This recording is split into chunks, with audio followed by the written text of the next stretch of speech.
Good morning, Maxine. Good morning, guys. Tayo ay magpapa-harvest ng mangga. Maxine! Ano? Ganyan yun muna kaagad.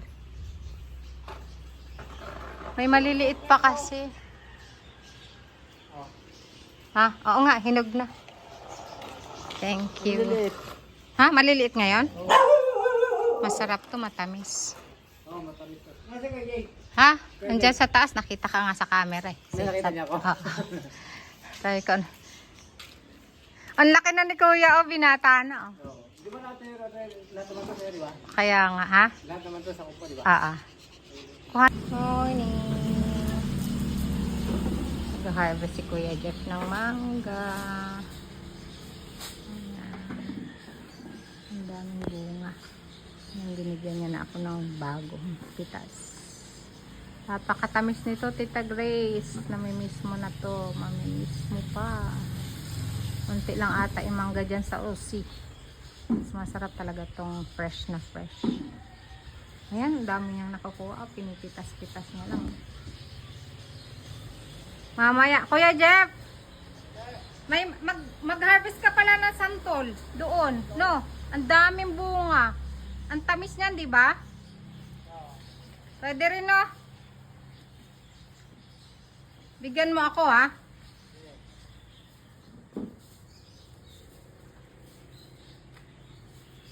Nakakatawa. Kasi lumabas sa bakod yung ano namin, yung sang. Nabili na ang kabilang. Parang ano yan eh, 2 hectares yata yung kabila eh. Pero nabenta na sa ilang milyon yun. Sayang, dati ina-offer lang sa amin ng murang-mura.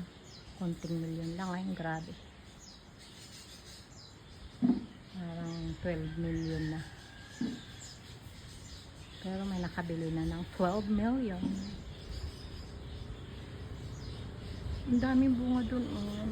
Ayan siya. May kwento pa, may kwento pa. Pinalagyan ko na tinanggal ko yung grass ko, pinalagyan kong graba. Hindi nakaka-survive sa sobrang init. Yung aking frog grass. Yung graba na lang. Malinis pa. Ang dami dito sa loob ng naman ng gate. Ayan, ang dami din. Ang dami rin bunga. Pero hindi pa daw niya i-harvest lahat kasi nga yung iba hindi nagsabay-sabay yung pagbunga niya. Yung nauna mahihinog na, so kailangan tanggalin niya na. Ayan. Hintayin ko lang yung puro ganito lang para makain na siya. Kakulay ng mangga yung aking nails. Django! Django! Namatay yung mga grass ko. Sa kabila. Sana magtag-ulan na. Namulaklak na yung orchids. Meron din dun pero purple yun nun dun sa likod. Hindi, may ikon siya. Purple ata yun. Parang may pagka-violet din kasi. Ito. Yun din yung sa likod ko ibang variety. Naman yung orchids talaga na na parang ito kasi parang maliliit yung bulaklak niya doon. At saka tumatagal to. Minsan 3 months nandiyan pa rin siya. Yan. Yung bulaklak ng kabila, ito saglit lang yan eh. Parang 1 week, 2 weeks. Tuyot na yung bulaklak niya. Pero yung sa kabila ang ganito.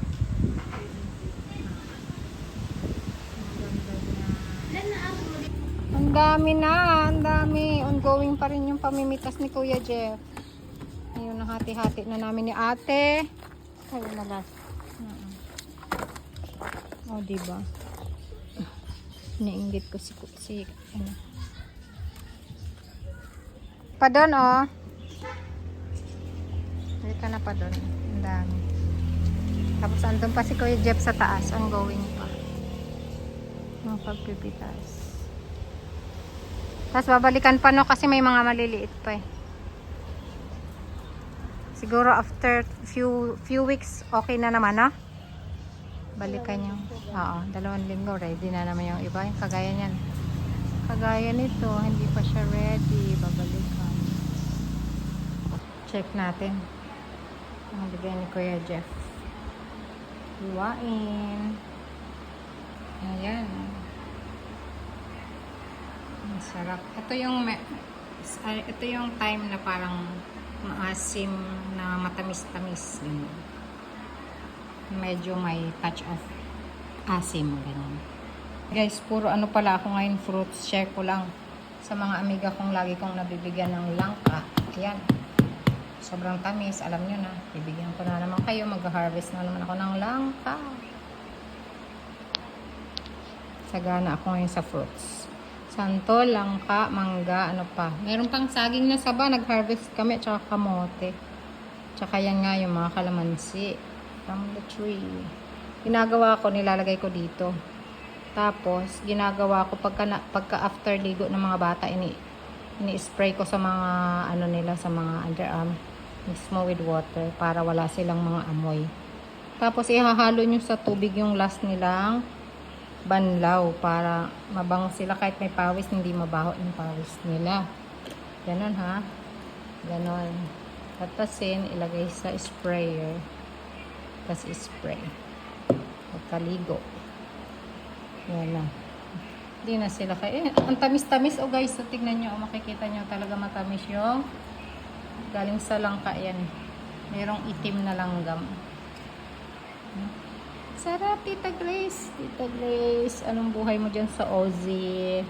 Balik ka na rin eh. Papadon, hinog na padon. Halika na. May mga nahihinog na. First, ito first. Pero hindi, ano, ayan. Mas makakapal yung ano nung nakaraan. That's it. Yum, yum, yum.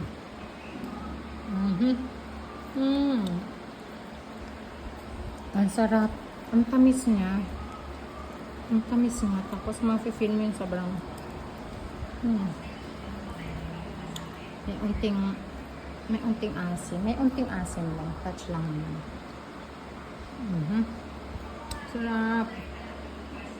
Yung saba, hinarvest namin ni Janet ng isang araw. Talagang nahinog siya sa puno. Oh.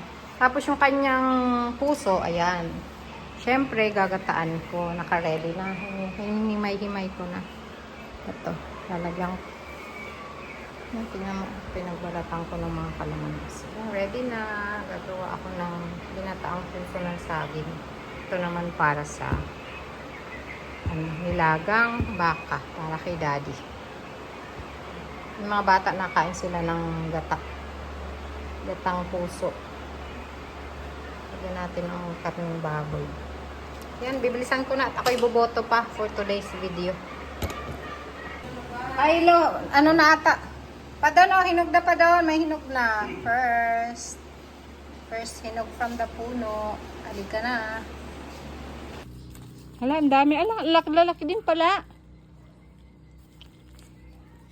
Kala natin maliliit lang. Alam mo naman maliliit. Dahil pa yun. Yung pangalan niya sa kanila, hindi ba ako sa'yo? Maniban na siya, manibala. Ilang days na lang to. Ay, baka ito pwede na, no?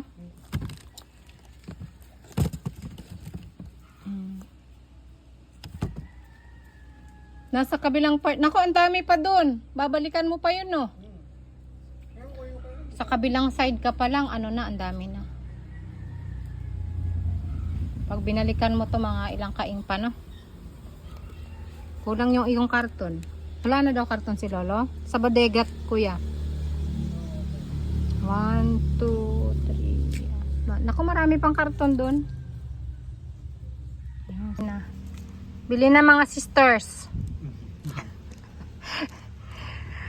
Sister Maribel. Tsaka si Sis Janet. Yan. Morning po. Morning, ma'am. Ba't napano ka, ma'am? Bakit? Ano yung lakad mo? Kasi hindi ko nasuot. Wala ko kayo. Hindi ko nasuot ng igi. Excited na naman si Vinny. Wow, may for sale. Apo. Magkano kilo? Yung malalaki po, 30 po per kilo. Yung maliit po, 20 po per kilo. For sale that. Gusto nila yan. 20 per kilo, the smallest one. 30 the biggest one. A kilo. Kilo? A kilo, yeah. What? A kilo, yeah. 20 a kilo. Yes. Wait. Ilang kilo sa isang ano? So 10 pesos. Can't be that. Kasi kaming mangga, ang dami. Ipa-display mo. Kanino naman yan? May farm sila? 5 kilos. Ah, kaya pala eh. 200. Sus, Oy! I-separate mo na yan. Yan yung unahin na makain. Put them in the fridge so then they're cold, diba? Te, Are they rusted up, aren't they? i-separate mo na yan, te. Rusted up? Masarap po, matamis. Ah, sweet. What's that mean? Sweet than me. Alright. Okay. 200 po yung Plus the family, plus the... Tingnan naman everyday. Hindi. Have they still got barboy? Kailan kayo magkakatay? Hindi ko po alam naman. Matagal no? Matagal na. Baka hindi pa lumaki yung mga baboy nila. Saan ba ang pigerin nyo? Doon po naman. Ah, sa Balaybay din? Huh? Karewang ko na. Tapos sa likod desk yung mga pangalan. Ang kapamili ka ng snack, si daddy nakapamili agad, chips. Yan, may panindang watermelon.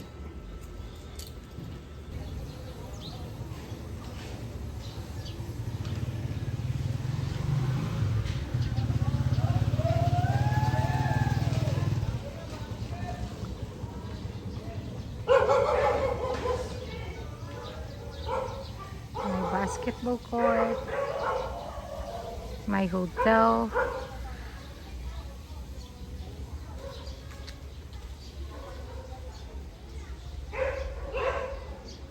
Ikot ko kayo.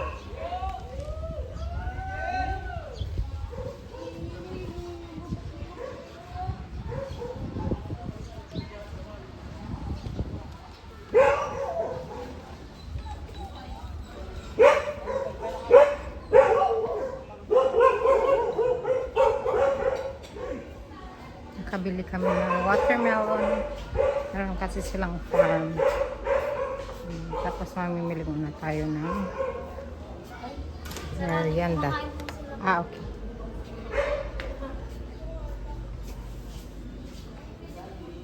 Ano yan? Lunch na?